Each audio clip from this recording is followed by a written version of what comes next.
In order to follow the diagram when troubleshooting, with an understanding of each component, this segment will review each electrical component of the BC-20G MenuSelect.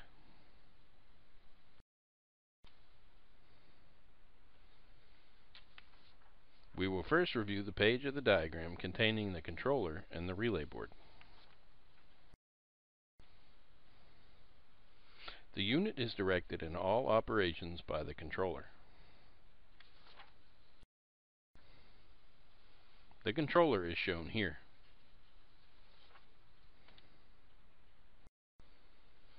The MenuSelect control is easily identified by its large display window, single encoder, and many buttons.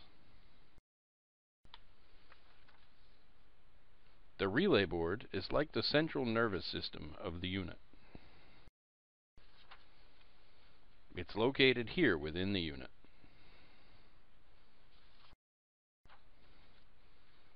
This relay board can be found in many Blodgett units, and knowing the pin locations is critical for troubleshooting.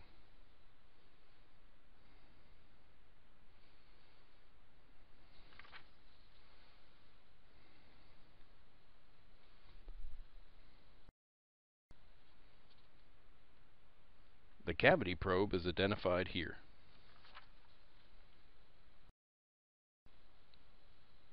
It reports the cavity temperature to the control using ohms. The cavity probe has a 90-degree bend, but only the first portion protrudes into the cavity. The cavity probe is a 1K RTD probe.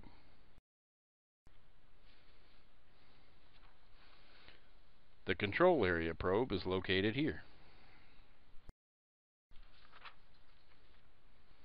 It is situated next to the DC power supply.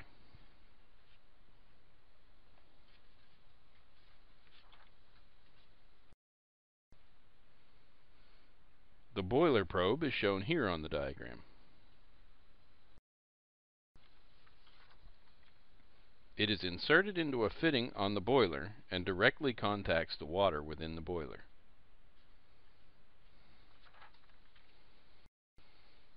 The boiler probe and the control compartment probe are 1K RTD probes as shown here.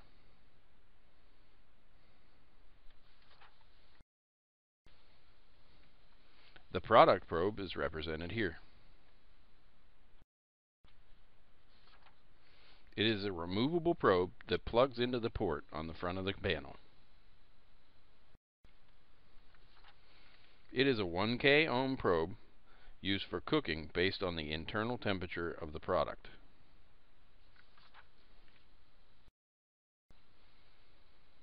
The door switch is shown here.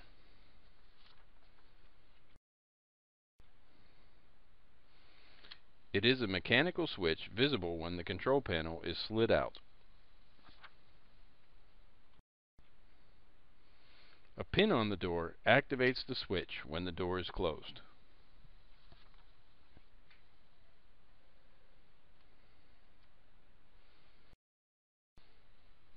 The floats are shown on the diagram here. The high and low floats are located inside this canister. When the water fills the float canister, the switches open as the water lifts them up.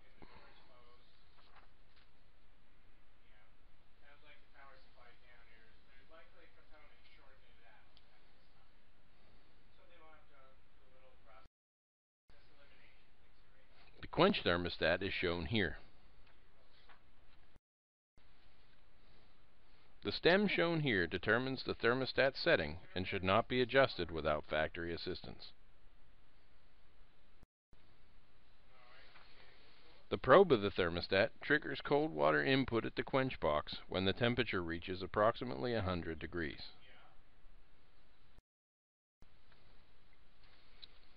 The quench solenoids are shown here.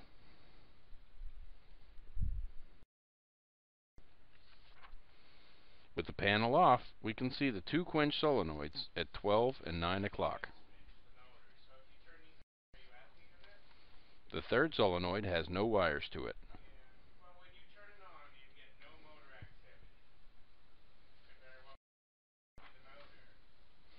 The fill solenoid is shown here.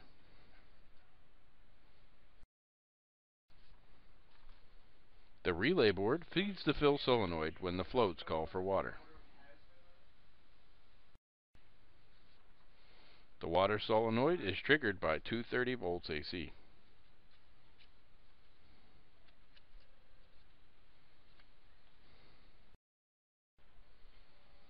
The D-line pump is shown here. Anytime the panel is open for service, inspect the lines for damage to prevent costly leaks. It is a 230 volt AC powered pump that feeds approximately 12.5 ounces per minute.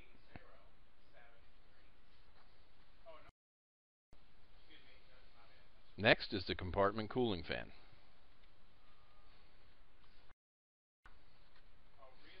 It pulls the hot air out of the control compartment and blows it out the back of the unit. The control triggers the 230 volt AC fan based on the reading of the control compartment probe. The boiler drain pump is shown here.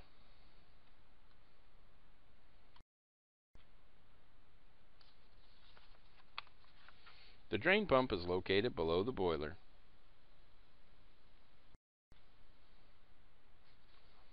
The 230 volt pump is used during flushing and deliming.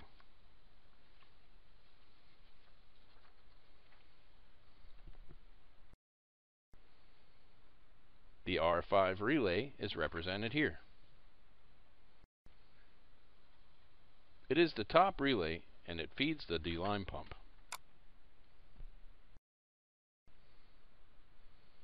R6 is shown here on the diagram. It is the second relay from the top and feeds the cooling fan. R7 is shown here. The R7 relay feeds the fill solenoid.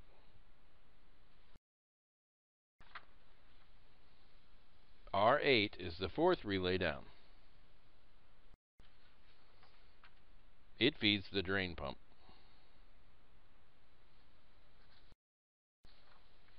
The relay and base are shown here, representing each of the relays.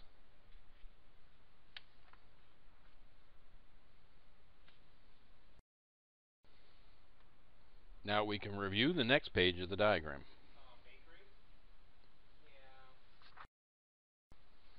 The step-up transformers are shown here.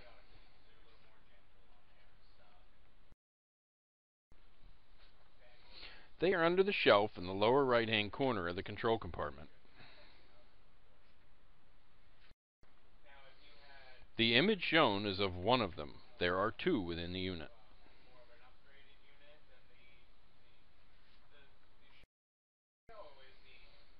The main terminal block, TB1, is shown here. It is located below the inverter drives. The unit ground and the 230 volt AC power pass through this terminal block.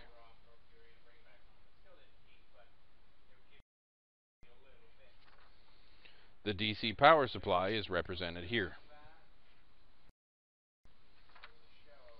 It's located below the relay board in the control compartment. The power supply has a green LED that indicates 24 volt DC output.